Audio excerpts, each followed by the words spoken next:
He handed me the pen like it was nothing. Just a formality, Mom. Retirement home paperwork. You'll love the garden there. I signed. That was the last time I ever signed anything without reading. The next morning, my phone was gone.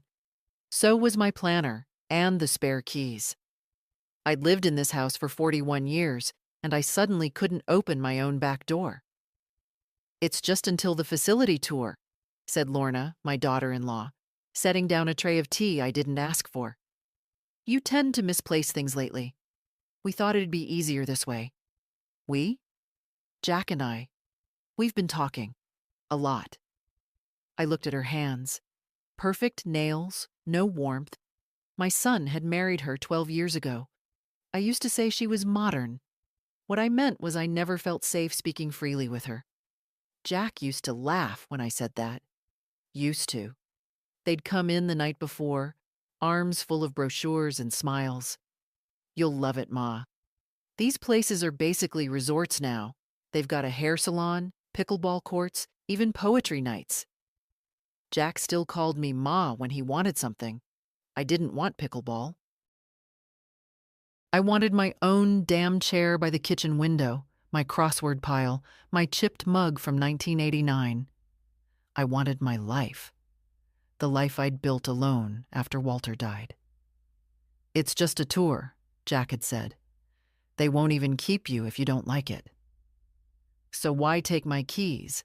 The brochures were still spread out on the kitchen table, pages glossy with fake smiles, elderly women in matching cardigans, men playing chess in what looked like bank lobbies, all sterilized, staged.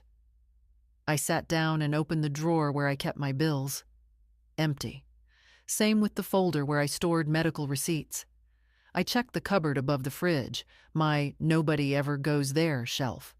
The envelope with my will, untouched. But my insurance file was missing. At 78, you don't panic easily. You catalog. You inventory what's real. So I made tea. Not the one Lorna brought. I poured it out. Something about her sweetness was bitter underneath. I sat in silence and remembered what Jack had said last week, almost offhand. You know, some of those memory tests would be good for you. Just baseline stuff. I'd laughed, but I wasn't laughing now. That afternoon, my granddaughter June called. She's 25, always rushing between classes and side jobs, but she never forgets me. You okay, Gran? She asked. Tell me something, sweetheart, I said. When's the last time someone called you confused? She was quiet. Then, who said that? No one yet, I said, but I think they're about to. They started calling it the transition, as if I were a file being transferred, not a person with a name and a history. We just want what's best for you, Jack said that evening, standing in my kitchen like it was already his. You've always taken care of others. Let us take care of you now. I watched him pour himself a drink from my cabinet. Bourbon, Walter's bottle, half gone. What's this place called again? I asked, feigning interest. Brookview. He said it like a magic word. Private, very selective. Lorna's cousin used to work there. I nodded slowly. And this cousin, did she quit or get fired? Jack paused. She moved. I'd taught high school English for 33 years. I could smell lies before they were fully formed. This one reeked of stale desperation. I walked to the hall closet, opened it, and stood still. My coat, the navy one with the hidden cash pocket, was missing. So was the small, rolling suitcase I kept ready, just in case. Gone. You didn't, I said without turning around. Ma, you said yourself you don't like traveling anymore, Jack replied. I turned. I didn't say I'd stopped living. That night, I lay in bed staring at the ceiling. I used to count the little cracks up there when Walter snored too loud. Now, I counted decisions I had let slide. The day I gave Jack access to my utility account. The time I let Lorna organize my pills. The time I didn't ask why my mail started arriving already opened. Little cuts. Now they were bleeding. Morning brought more of the same. Lorna made porridge. Too much cinnamon. She hummed as she placed it in front of me, then watched until I took a bite.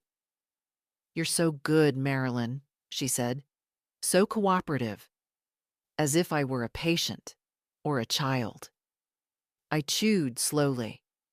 Thought about what June had said last night after I told her about the coat. "I'll look into it," she whispered. "But be careful. If they're setting something up, you don't want to give them any fuel." "What kind of fuel?"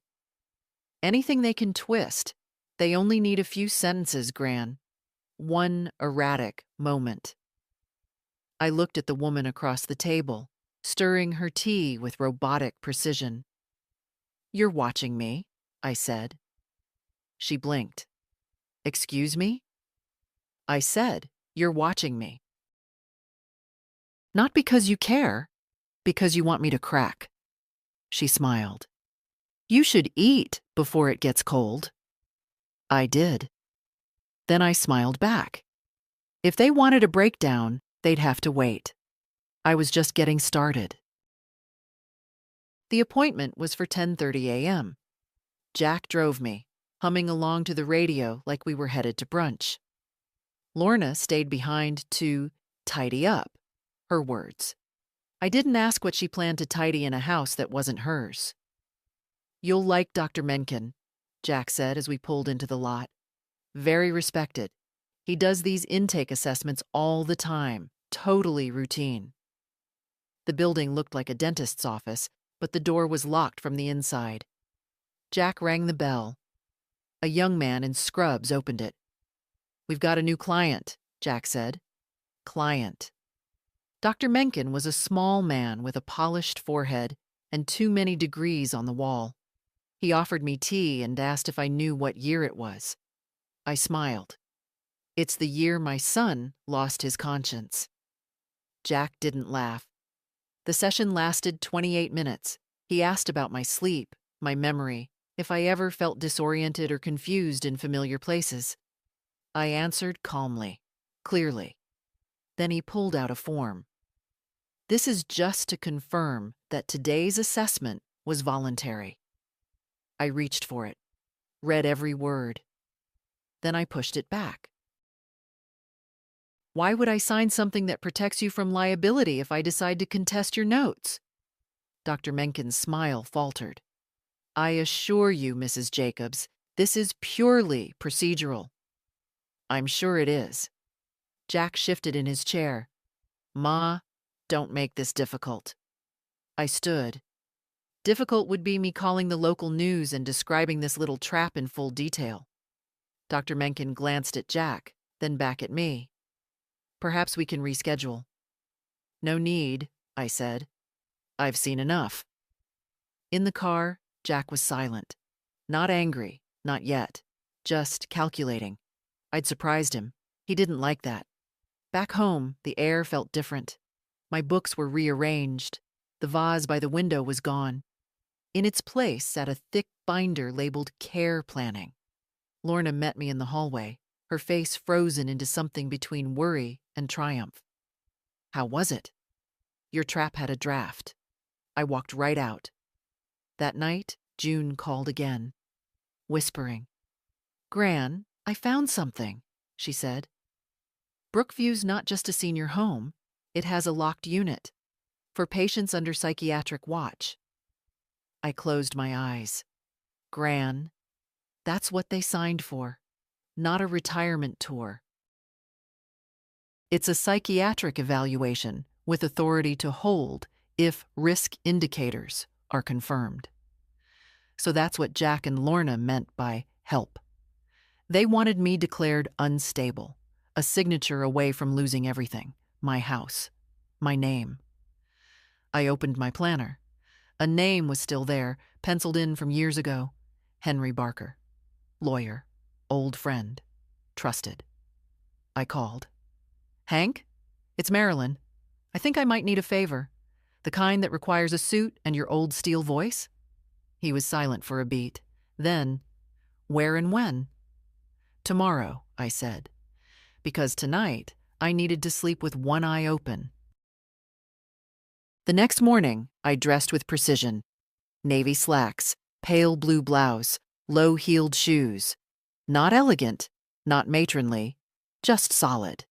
The kind of outfit that says, "I'm still here." June picked me up at 9 sharp. She wore her campus hoodie, hair in a rush of curls, eyes sharp behind her glasses. She didn't hug me. She looked me over, nodded. We were past tenderness now. We were allies. Henry Barker hadn't changed much in 20 years. Still wiry. Still with that slight lean forward, like he was always mid-cross-examination. He greeted me at the door of his office with a firmness that reminded me why I once trusted him with my mortgage, my will, and once, briefly, my grief. "Let's talk about what they tried to make you sign," he said as we sat. I handed him the Brookview file June had pulled together.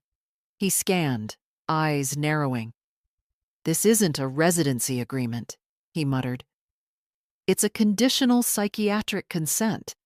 This clause here, if a physician deems you unfit, they can enact a 72-hour hold without a court order." "They were going to use Menken's evaluation," I said. But I wouldn't sign. Henry exhaled. "Smart. They've taken keys, searched my files, rearranged the house. And your accounts? I think they haven't touched them yet, but they're circling." Henry leaned back. "We'll lock it down." He drew up a revocation of all powers of attorney. Jack had one from years ago, unused till now.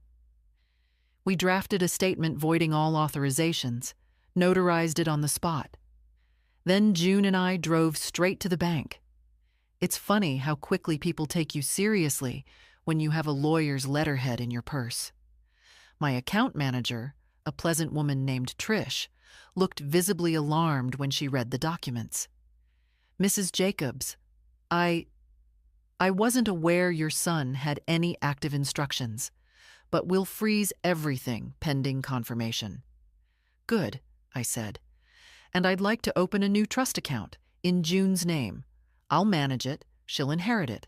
Everything goes there." Trish blinked. "All of it?" "All of it." We left the bank with new paperwork, new passwords, and a sense that something was shifting. Not just the money, the dynamic, the silence that had hung over our family like fog for years. It was lifting. As we pulled into my driveway, June turned off the ignition. "I don't get it," she said quietly. "How could they think you wouldn't notice? That you'd just go?" I looked at her, my granddaughter, whose face still held traces of the toddler I once bathed in my kitchen sink. "They weren't counting on me being afraid," I said. "They were counting on me being tired." June was silent. I opened the door, stepped onto my porch, and turned the key in the lock. Mine. Again. Let them come now. The door would not open for them the way it used to. They came the next day. Together. Without warning. Jack walked in like he'd forgotten the locks had changed. Lorna followed behind, clutching her purse like it held the truth. Neither looked surprised to see June sitting at my table with a legal pad and my old check register. "We need to talk," Jack said. "I'm listening," I said, not moving. He sat. She didn't. "What happened at the bank?" he asked. "I moved my money," I replied. "To who?" Lorna's voice was thin, stretched. "Not to you." Jack rubbed his hands together. "Ma, let's not turn this into a war." I raised an eyebrow. I didn't start one. "Brookview was supposed to be a soft transition," he said. "A safe space. With your memory, we thought—" "My memory is fine," I interrupted. What worries me is yours. Specifically, the part where you forgot I'm not dead yet. Jack sighed heavily, turning to June. And you. What is this? You don't think helping her hide money is going to blow back on you? She's not hiding anything, June said calmly. She's protecting herself. From you. Lorna stepped forward. You have no idea what it's like taking care of someone in decline. I looked at her. I do. I buried my mother in this house. I fed her when she couldn't hold a spoon. I wiped her face after strokes. I never once tried to have her committed. Silence. Jack leaned forward, lowering his voice. You're paranoid, Ma. That's exactly what we're worried about. You should be worried, I said, meeting his eyes. But not about my mind. I pulled out the file Henry helped me assemble. The revocation notice. The notarized letters. The bank's acknowledgement of trust transfer. I slid them across the table. You don't have access to my finances. You don't have legal right to make medical decisions. And if either of you steps foot in this house again without my consent, I will involve the police. Lorna scoffed. You'd have your own son arrested? I stood. I'd have a stranger arrested. That's what you are now. Jack looked stunned, not broken, just paused, like he'd never truly imagined this version of me. You're going to regret this, he said quietly. No, I said. You are. They left without another word. June sat very still. Did I go too far? I asked. No, she said. Not far enough. But we'll get there. That night I made a list. Things they'd taken, my time, my trust, my quiet. Things they'd never touch again. My name, my choices, my house. The next morning, I called Henry again. Ready for the second part? I asked. You mean the will? He replied. Yes, and I want to add something else. What's that? A letter, not to them, to me. Because this wasn't just about protection anymore. This was about reclaiming the pieces I'd let fall and making sure they never slipped again. I woke up before sunrise, as I always had. Old habits, built from years of early shifts and long commutes, don't fade just because no one's waiting at the breakfast table. The house was quiet. Too quiet. No creaking floorboards, no soft hum of the fridge. For a moment I wondered if they'd cut the power. Paranoia? Maybe. Or maybe instinct. I checked the hallway. Nothing out of place. But when I reached the back door, I found the chain latch engaged from the outside. I stood there, hand on the knob, pulse rising. They hadn't left. They'd come back. Quietly. In the night. I went room to room, drawer by drawer. The envelope with my prescription receipts was gone. My planner, again, missing. Even the batteries from the TV remote had been taken. Small things. Like someone was chipping away at the edges of my life, hoping I'd crumble without a scene. At 7:03 a.m., June texted, Gran, everything okay? I had a weird feeling. I called her. They were here, at night. Door was chained. Jesus, are you sure? I walked to the window and pulled the curtain slightly. Across the street, a car I didn't recognize idled near the curb. Engine running, lights off. You tell me. I'll be there in 20, she said, already moving. By the time she arrived, the car was gone. But the air in the house still felt off, like someone had rearranged it while I slept. We checked the garage. My second set of keys, the ones I kept duct-taped under a loose brick, were gone. So was the folder marked Insurance Secondary. Not the primary one, not anything obviously valuable, just enough to make me question my own memory, a campaign of erosion. They're trying to set the stage, June muttered. make you seem unstable, disoriented. And then call Mencken again, I said. Have him document it. She looked at me. It's psychological warfare, Gran. I nodded. Then we'll answer in kind. We spent the next hour installing a simple camera by the front porch and another by the back. June had them tucked in her bag, like she'd anticipated this. We set up cloud backups, alerts to her phone, and I wrote everything down. Every drawer, every document, every odd silence in the house. My memory wasn't just intact. It was becoming my weapon. At noon, I got a call. Blocked number. I let it ring 4 times before answering. Mrs. Jacobs? A man's voice asked. Yes. This is Paul from Brookview's intake team. We were told you might be joining us this week. Just checking if you had any questions before Friday. I sat down slowly. Who told you that? There was a pause. I'm not sure. Your file came through administrative prep. Everything looks good. Insurance, documentation, physician's referral. I have not agreed to anything. Oh, he said, voice tightening. That's not what we have noted. I hung up. They've submitted my intake, I said aloud. June looked up from her laptop. What? They're not planning anything. They already did it. She sat back, stunned. I stood and walked to the fireplace mantel. The photo of Jack at his college graduation stared back at me. His eyes were softer then. He used to call me his best friend. That boy had vanished, and someone cold had taken his place. That night, I locked every door with new bolts. June stayed on the couch. I didn't ask. She didn't offer. It was understood.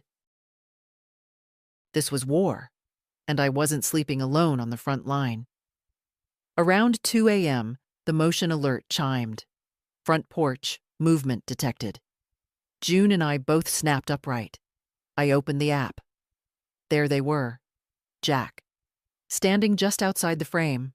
Lorna behind him, holding something. A folder, maybe. They didn't ring the bell. They just stood there, waiting, watching. After a minute, they turned and walked away. June exhaled. They're still trying to spook you. No, I said, closing the app. They're waiting for me to break. But I wasn't going to break. Not now, not ever. I met Henry in the park. Not his office. The park. That was his idea. Neutral ground, no walls, no signatures. If they're watching you, Marilyn, they're not watching me. Yet. He sat on a bench beneath an old sycamore, a folder on his lap, a pen already clicking in his hand. The man hadn't aged well. His back was slightly hunched now, and his eyes had that weary softness that comes from too many years listening to bad people justify worse things. But when he saw me, he stood. You look steadier than you did last week. That's because I'm done being nice. He nodded. Good. Let's get to it. He laid out the timeline as we knew it. The false paperwork. The unsanctioned referral to Brookview. The tampering at the house. The psychological evaluation I refused to sign. The hidden cameras. Now capturing nightly trespasses. They'll deny it all, Henry said. Say it was concern. Say you misunderstood. I didn't. I know. But courts don't deal in feelings. They deal in paper. I handed him mine. Everything June and I had documented, down to the photos of moved objects and footage of Jack on the porch at 2 a.m. Henry skimmed, lips tightening. This is stronger than I thought. Strong enough to stop them? Strong enough to embarrass them if it goes public, which is often more useful. I looked around the park. Kids on scooters, a man walking 2 fat dogs, a young couple on a blanket, fingers tangled. I'd brought Jack here when he was 6, with his red kite and a peanut butter sandwich he refused to eat because I'd forgotten to cut the crust. That boy was long gone. "Marilyn," Henry said, softer now, "do you want to take this to court?" "I want them out of my life. Their hands off my name, my money, my rights. I want my doorbell to mean a neighbor with cookies, not an ambush." He nodded. "Then here's what we do. We start by filing a cease and desist for harassment and unlawful entry. We deliver it in person, through my office. Let them know we're watching now. Next, we petition the local board to investigate Brookview's intake procedure. If your name is still in their system, we request removal under duress and falsified consent." "And Jack?" "We wait. He'll make a mistake. People like him always do. You just make sure the cameras are charged." We sat for a moment longer, not speaking. Then I said, "Henry, why did you take this on? You're retired. You don't owe me anything." He looked at me. "You taught my daughter how to read, remember? Back when she stuttered so bad she couldn't get through a sentence without crying. You made her stay after class. Every day. You made her believe she could speak." He smiled. "She's a radio journalist now, runs her own show." My throat tightened. "You saved her voice, Marilyn. Now we save yours." I walked home through the long streets of my neighborhood. Trees I'd watched grow old. Houses that had watched me do the same. When I reached my front gate, I turned the key in my hand. This house had never asked anything from me, only to be kept, lived in, remembered. And I would keep it. Until the very end. June brought croissants that morning. "You need real food," she said, shoving the greasy bag into my hands. "Warriors don't run on tea and air." We sat at the table in silence, the sunlight barely brushing the rim of the window. I hadn't slept much. Every creak in the house had me wide-eyed, but there was no new footage, no new trespassing. "They're regrouping," June said, "licking their wounds. Or planning something worse." She didn't argue, just reached into her backpack and pulled out 2 thick envelopes. "These came this morning. Certified mail. One from Brookview, one from Jack." I opened Brookview's first. A thin, clinical letter. "We regret to inform you that your reserved residency slot has been released due to incomplete authorization documentation. No charges incurred." They'd backed off, quietly. Jack's envelope was messier. 2 pages, typed. Formal tone. "Mom," he no longer called me Ma, "we're concerned about your recent behavior. Refusing medical guidance, making financial decisions under apparent duress, alienating family. June has been emotionally unstable for years." I stopped reading. "Guess I'm the unstable one now," June muttered, reading over my shoulder. "Charming." I placed the letter down, carefully, as if it might explode. They're not talking to me anymore. They're building a record, for someone else to read. "Courts?" I nodded. "Maybe even APS, Adult Protective Services." June leaned forward. "Gran, we need to go public." "Meaning?" "Meaning we go on the offense. No more waiting. You file the cease and desist Henry drafted. I send the Brookview intake letter to the local ombudsman, and we file an internal complaint against Dr. Mencken. His evaluation was never authorized, but it's already in your file." I checked. I stared at her. "You hacked Brookview?" I Googled the unsecured internal intake portal. Not my fault if their IT guy is lazy. I laughed. My first in days. "You would have made a good lawyer." "No thanks," she said. "I like my soul." By noon, the cease and desist was notarized and hand-delivered to Jack's office. Henry arranged it. "No ambiguity," he said. They'll know we mean business. An hour later, Lorna called. I didn't answer. She left a message. We're just trying to protect you, Marilyn. You may not see it now, but we've done everything out of love. You're making this ugly. Let's not let this go to lawyers. Let's remember we're a family. I deleted it. At 4, the doorbell rang. Not Jack, not Lorna. It was Margaret, my neighbor. 71, twice divorced, sharp as a blade. She held a lemon pie and wore the look of someone who knew everything, but waited for you to admit it first. I heard things are complicated, she said as I let her in. Complicated's a polite word. She sat, uninvited, and cut us both a slice. You know, she said, my niece works for Brookview. Admin, just entry level, but she hears things.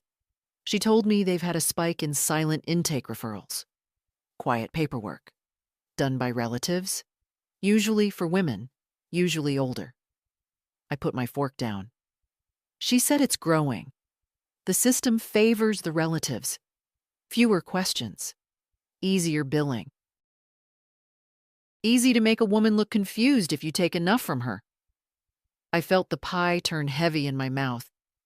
Don't let them push you out, Marilyn, she said. You built a life. You're still in it. I nodded. I won't. That night, I wrote my own letter.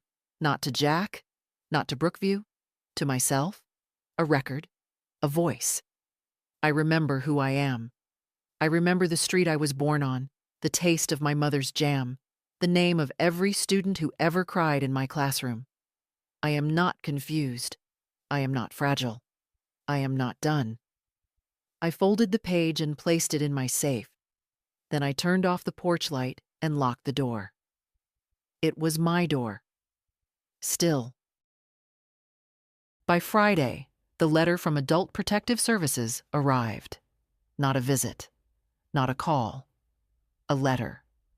We have received a referral expressing concern about your cognitive and emotional well-being. We are required by law to conduct an in-person assessment within 10 business days. Please contact us to arrange a suitable time. No signature, no name, just APS Intake Coordinator. I sat at the table holding that letter like it was an X-ray showing a fracture, not visible from the outside, but deep and splintered underneath. I'd taught students who wrote better than this. The passive voice was the clue. It's always the clue. We have received from Jack or Lorna, no doubt. Likely both. I called Henry. They're accelerating, he said. Brookview didn't work, so now it's government. Can I refuse the visit? You can, but it could backfire. If you look evasive, they may escalate it to a formal court evaluation. And if I let them in? You let them see you, on your ground, with your people. I turned toward the hallway where June was half asleep on the couch, wrapped in her oversized cardigan, textbooks open beside her. My people. I called the number, scheduled the visit. Tuesday, 11 a.m. I wasn't afraid. I was furious. We spent the weekend preparing, not hiding things, not adjusting for show, just organizing, reclaiming. I cleaned the pantry. June replaced the batteries in the smoke alarms. We made a folder with my full medical records, bank statements, notarized legal documents. We printed photos. June even pulled up a video of me teaching. A grainy clip from some school reunion where I stood at a chalkboard laughing. She needs to see the full you, she said, not the version they painted. On Monday night, Margaret came by again. They'll look for confusion, she warned. So give them clarity. Not answers. Clarity. Show them what matters to you. I slept in my own bed that night, sheets crisp, windows open. For the first time in weeks, the wind sounded like something other than a warning. Tuesday morning came bright and sharp. The APS worker arrived on time. A woman in her early 40s, thin face, blue blazer, clipboard held like a shield. Her name was Nora. "Thank you for agreeing to meet," she said, polite but watchful. "Thank you for coming." She looked around as she entered, not nosy, just scanning. June sat nearby, notebook open. Nora glanced at her. I'm Marilyn's granddaughter. I live here part-time. Do you have legal authority?" "She's here as my guest," I interrupted. "She's not speaking for me." Nora nodded. "Then let's begin."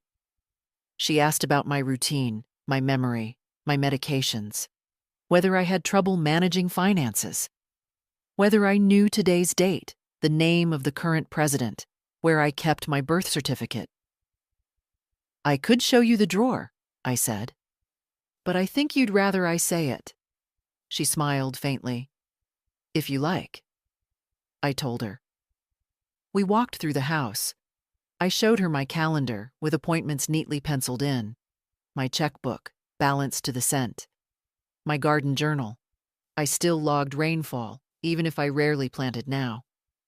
She paused at the photos. "You were a teacher?" 33 years, English and civics." She looked at the wall of faces, students, colleagues, Walter with his mustache, Jack as a boy with 2 missing teeth. "You're close with your son?" "We were." "And now?" "He filed paperwork to commit me, without cause, without consent." Nora's face didn't change, but her posture did. "I see." I handed her the documents, Henry's letters, the notarized revocations, the Brookview letter, even Jack's typed concern. She read in silence. When she finished, she looked up. "You're more prepared than most." I had to be. She packed her folder. "I'll file my report by Thursday. I don't expect any follow-up." I nodded. "Thank you." As she stepped onto the porch, she turned back. "For what it's worth, I've seen a lot of situations like this. Not all of them end with someone still standing in their own home." I smiled. "I'm not done standing." She left. June exhaled beside me. "Well?" I looked around. "I think we just won a round." And I hadn't raised my voice once. Jack showed up 2 days later. Alone. No warning, no smile, no car idling at the curb. Just a knock. 3 sharp raps like he was still entitled to this door. I opened it halfway. "You came without your guard dog," I said. He sighed. "Can we talk?" "That depends. Are you here as my son or as someone preparing legal strategy?" "I'm here because I don't recognize what's happening to us." I let the door swing open. "Come in, but leave the performance outside." He stepped in like a stranger, his eyes moving across the room like he was expecting something different. Maybe he thought I'd be frailer. Maybe he wanted me to be. June wasn't home? I had asked her to take the afternoon for herself. I needed this one-on-one. He sat at the table, hands folded in front of him, neatly, calculated. Still my son in face, in voice, but not in presence. "You called APS," I said flatly. "I was worried. You filed a psychiatric referral under my name. You lied about consent. You submitted financial documentation that didn't belong to you. That's not worry. That's erasure." Jack looked down, then up. "You were slipping, forgetting things." "No." "I stopped telling you things." He winced. "I didn't want pickleball and group crafts. I wanted quiet. I wanted the right to eat soup at 2 a.m. in my own kitchen without being checked on like a patient." "You think I wanted to lock you up?" "I think you wanted me compliant. Soft. Out of the way." Silence. He shifted. "Lorna thought, don't bring her into it. This isn't about her. It never was." He looked older than I remembered. heaviness around the eyes, the kind that comes from things you thought would be easy turning hard. "I thought I was helping," he said. "It started small, reminders, bills, errands. Then one day I realized you didn't need me, not in the way I needed you to." I sat across from him. "You needed me silent." "No, I needed you, softer, less sharp. I didn't want to fight." "Then why did you declare war?" He leaned back, defeated. "I was angry," he said quietly, "that you gave June the trust, that you shut me out. You never asked why." I didn't want to hear the answer. I nodded. "And now?" "Now I'm trying. Too late, maybe, but I'm here." We sat like that, two people across years of misunderstanding. I looked at his hands, broad palms, still calloused at the base from years of woodworking. Hands that once lifted me when I fell in the driveway. Hands that signed paperwork behind my back. "You broke something, Jack," I said softly. "Not just trust. Dignity. Mine. Yours." He swallowed. "Do you hate me?" he asked. "No," I said. "I grieve you. That's worse." We didn't speak for a while. Then he stood. "I'll go." I didn't stop him. At the door, he turned. "Is there any way back?" I looked at him. Really looked. For the first time in months. "I don't know," I said. "But it doesn't start with questions." He left. That night, I pulled out the photo album again. Not to reminisce. To remind myself that love doesn't erase damage. It doesn't undo it. But it can sit beside it, quietly, if you let it. And for the first time, I wasn't sure if I would. The psychiatrist arrived in a beige raincoat and canvas shoes. Her name was Dr. Elaine Porter, a quiet woman in her 50s, with the kind of face that had seen too many aging women folded into silence. She wasn't from Brookview. She wasn't from Jack's list. She was mine, Henry's referral, independent, unaffiliated, real. We sat in the sunroom. I poured tea without shaking. No makeup, no pearls, just me, with my memory and my voice intact. "I appreciate you coming," I said. "I appreciate being asked," she replied. "Most people only see me when it's too late." She didn't take out a clipboard. She didn't record anything. She just asked questions, then listened. "Tell me about this year," she said. "I turned 78. My son tried to declare me incompetent. My daughter-in-law made a binder labeled Transition Plan. My granddaughter saved my life." "Did you expect that?" "From Jack? No. From June? Always." "And what would you say changed in you?" "I stopped being afraid of their comfort." She paused, nodding slowly. "That's not how most people answer that question." "I'm not most people." She smiled. "I can see that." We talked for nearly an hour. She asked about my career, my marriage, my habits. She asked me to repeat a list of 5 words, then recite them backward. "Do you know why I'm here, Marilyn?" she asked toward the end. "To tell the world I'm sane." "No," she said. "To tell you." She stood, brushing imaginary dust from her skirt. "You're not just competent," she said. "You're clear, precise, intact, and angry, but righteously so." I walked her to the door. "Will there be a report?" "Yes. I'll file it with the notary and send a copy to Mr. Barker. It'll be admissible in court should it come to that." "Will it?" She looked at me, thoughtful. "That depends on how much they need to win." The door closed behind her. I stood there for a moment, listening to the house. It sounded quiet, but not empty. When June came home later that evening, I handed her the preliminary report.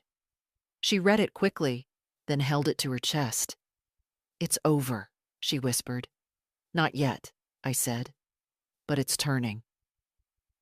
We sat on the porch that night, me in Walter's old chair, June curled on the swing. The moon hung low over the rooftops. Somewhere a dog barked, not in warning, but in recognition. "I was scared," she said softly. "So was I. I thought they'd win. They almost did." She turned to look at me. "What changed?" "I did." And for once, that answer felt like enough. I found Walter's letter in the attic. It was in a box I hadn't opened since the spring after he died. The year I still believed grief had a schedule. June and I were looking for an old file I'd mislaid, and she was halfway down the ladder when I said, "Wait, that box." Inside were postcards from trips we never took, receipts from our first car. His watch still ticking faintly like time had nowhere else to go. And under it all, a single envelope in his handwriting. "For when you forget." I didn't remember ever seeing it. I sat on the floor while June kept searching. "Marilyn," it began. "If you're reading this, I'm probably not sitting across from you sipping terrible instant coffee and watching the birds fight over our fence, which means I need to say this now while I still have the chance. Don't let them shrink you. Not your age. Not grief. Not the long, silent pressure of other people's decisions. You've always made your life bigger, not louder, not showier, but wider, richer. You made mine that way too. If they try to tell you you're too forgetful, remind them you remembered how to raise a boy alone. If they say you're fragile, remind them what it took to keep this house, to keep your dignity, to keep breathing after I left. You are not soft. You are not weak. You are not done. And when they try to decide for you, your home, your money, your mind, say no. Say it with tea still steeping. Say it with your cardigan on crooked. Say it while you bake too much for guests who never show up. Say it even if your hands shake. But say it, because you've earned the right to your own voice. I love you. Always will. W. The paper trembled, but my hands didn't. June watched me read it. She didn't speak until I folded it. "Gran?" "I forgot he wrote like that," I said quietly. "Direct, just enough salt." She nodded. "You okay?" "I think I just remembered who I married." I placed the letter in the drawer beside my bed. Not hidden, not displayed, just close. That night, I couldn't sleep. Not from fear, from clarity. I walked through the house, not to check locks, not to scan for shadows, just to feel it. The floor still creaked in the hallway near the bathroom. The front door still stuck in the corner when it rained. The second stair still moaned when you stepped just right. These weren't flaws. They were reminders. I opened the cupboard where I kept the mixing bowls. One still dusted faintly with flour from the last time Reed visited. I thought about baking, about calling Margaret, about nothing at all. Then I picked up my notebook and began to write. Not legal notes, not timelines. Just truth. I used to think dignity was something others granted. That if I behaved well enough, deferred kindly enough, I'd be allowed to keep it. But I've learned, dignity isn't given. It's claimed. One no at a time.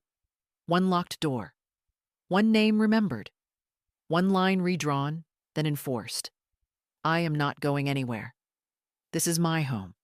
This is my story. The pen didn't slip once. And neither would I again. The lawyer's office was warmer than I remembered. Or maybe I just felt different walking into it. Not like a client in crisis, but like a woman who had already made her decision. Francine Layton had taken over Henry's practice after his retirement. A younger woman, sharp-eyed, deliberate, respectful in the way only someone who'd read the whole file could be. "Mrs. Jacobs," she greeted me, rising. "I reviewed the documents you sent last week. The trust has been properly transferred. June's role is secure. I nodded. That's good. She waited. I want to make changes to my will, I said. She didn't blink, just pulled up a new file on her screen. Go on? Jack is to be removed entirely. Understood. June receives the house, the remaining funds, and anything else that hasn't already been secured. Francine tapped gently on the keyboard. And I'd like to attach a letter.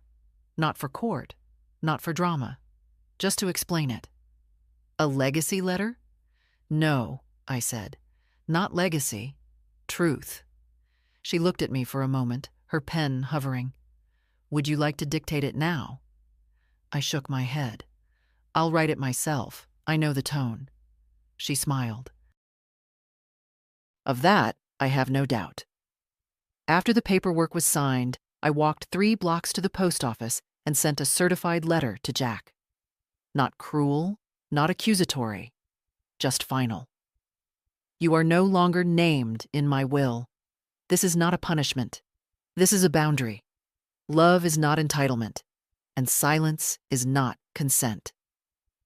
I didn't expect a reply. I didn't need one. That evening, I told June. She didn't celebrate, didn't cry. Just took my hand and said, "Thank you." For what? For trusting me with the parts they didn't want. We made soup and sat on the porch with bowls in our laps. Margaret wandered over, uninvited as usual. "Smells like actual nourishment," she said, sitting without asking. I handed her a bowl. "You always show up when things settle." "No," she said. "I show up when you stop hiding." June laughed. She's got a sixth sense for that. I looked out across the yard. The hydrangeas were blooming again, pale and unapologetic. I hadn't tended them in years, but they came back anyway. "Think Jack will contest the will?" Margaret asked. I shrugged. "He can try. He won't get far." "You think he regrets it?" June asked. "I think he regrets getting caught." We didn't say anything after that. Just sat with the night, with full bowls and fewer ghosts. Later, as I washed the dishes, I glanced at the counter, at the folder now bearing my signature and June's. Clean, organized, final. And I realized something. This wasn't revenge. It was inheritance. Not of money, of voice, of self, of peace. Hard won.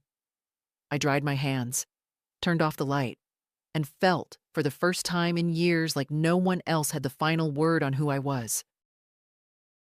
The house felt different now. Not newer. God knows nothing here is new. But freer. As if the walls had been holding their breath and were finally allowed to exhale. Even the air had shifted. I could feel it when I opened the front windows that morning. Light came in without hesitation. Margaret said it first. "You walk differently," she noted, sipping her over-sugared tea on my porch. "Less like you're waiting for something. More like you've already decided." I think I have. Decided what? I didn't say. I didn't need to. It was in the way I dusted my shelves without expecting to be interrupted, in the way I refilled the sugar jar like someone who would still be around to use it. That afternoon, the doorbell rang. Not Jack, not Lorna, not anyone in a suit. It was Eloise from down the street, 32, mother of 2, always rushing. She stood there with a paper bag and a shy smile. "I heard you used to be a teacher," she said. "My son struggles with reading. I was wondering—" I didn't let her finish. "Come in. Let's see where he's at."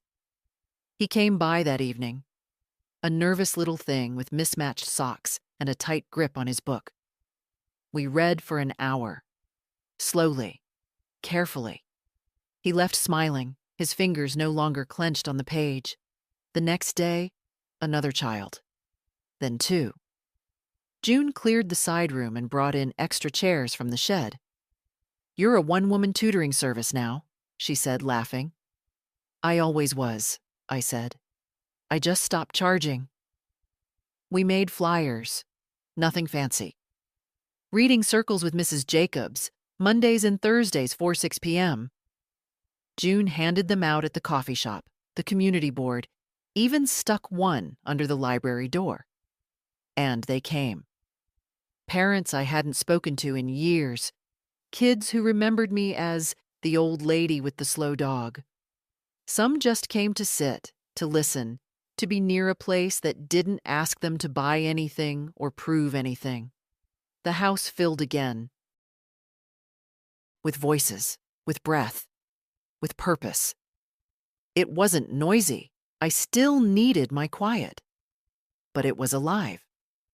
At night, I'd sit by the window, tea in hand, and listen. To June typing on her laptop. To a neighborhood I had feared I'd vanish from. To the soft rhythm of a life that no longer asked permission. Jack hadn't called in over a week.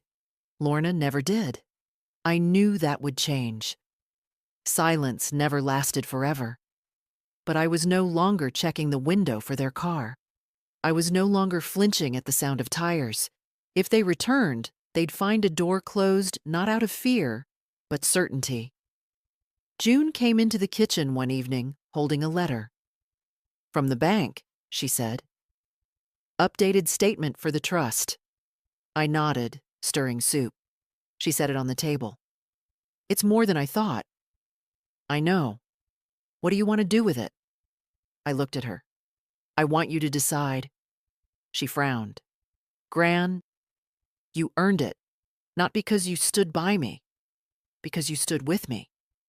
That's different. She didn't answer, just stepped forward and hugged me. Not quickly, not in passing, but long, quiet, full. You saved me, she said. No, I said. You reminded me I didn't need saving, just remembering. That night, I added a new page to my notebook. Sometimes survival looks like locking your door. Sometimes it looks like opening it. The trick is knowing when to do each.